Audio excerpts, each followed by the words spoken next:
Favoantso eny anivon'ny fitsarana miarina arivo kosa ny filohan'ny afary malagasy mahakasika ny olona eo amin'ny sehatra ny fanana tany any an-toerana Ratsaivina moa dia tany fanolanan'ny mponina any an-toerana sy ny orinasa iray no antony izao fiantsoana azy eny anivon'ny fitsarana miarina arivo izao.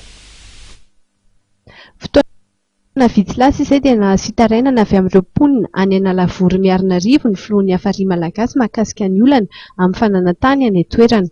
Amin'izao fotoan'izao anefa dia voaantso hiatrika fitsarana any an-toerana ny filohan'ny afary malagasy hanazavany mahakasika io olana io. Manoloana ny zava-misy moa dia nilaza ny mpikambana ao amin'ny afary malagasy fa fikasana ny andravany tetikasa izay karakarain'ny fikambanana afary malagasy no isan'ny antony fampiantsoana io. Noho ny fiantsonan'ny filohan'ny fikambanana afary malagasy any Nalavory dia manao an'ity fanambarana iombonana ity ny mpikambana afary malagasy eto Madagasikara. Izay mpikambana manontolo eto amin'ny afary malagasy manao sinoa eto ambany dia manao fanambarana iombonana mahakasika ny raharaha Nalavory Miarinarivo ka hamorona dossier ho an'ny filoha nasionalin'ny afary malagasy raha fanomezan-tsoa irina sy ny filoha amboninahitry ny fikambanana Sendra Ranaivo.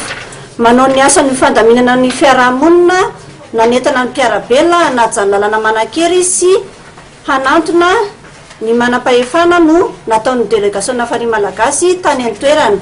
Vahoaka anarivony no tratry ny tsindry avolena sy miantso vonjy any an-toerana miaro fanambola ny tompona andraikitry ny fanjakana ny toerana ary fonja hatrany no hoentina mampiororo ny vahoaka. Ankehitriny dia ny filoha nasionaly sy fikambanana afary malagasy mihitsy no hiaran'ny atso-jay noho ny fiarovana ny vahoaka ka antsoina hiatrika fitsarana ao Miarinarivo ny alarobia fa 9 Marsa 2024 izao amin'ny 7 ora maraina.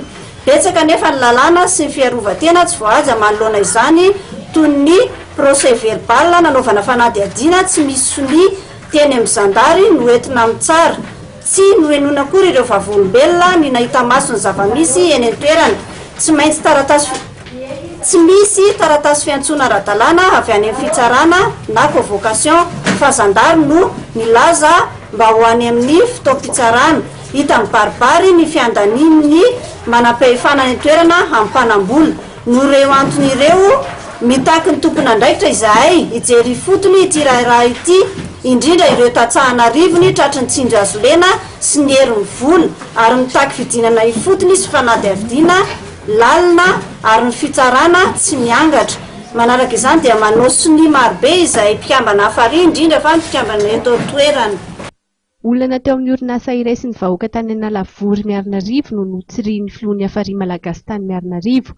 Vahoaka Manarivo no intena no niantso vonjy taminy mahakasika io olana rahatany io. Efa mahazatra ny olona rahateo ny mamonjy avy hatrany afary malagasy rehefa misy ny ati-tany. Raha ampitso no fantatra fa hiatrika ny fanadihadiana izay atao aminy ny filohan'ny afary malagasy. Ireo mpikambana ao amin'ity fikambanana ity kosa dia mangataka ny tokony hijerena akaiky ny raharaha mba tsy hisy ny fanaovana fanadihadiana tsy mitombina.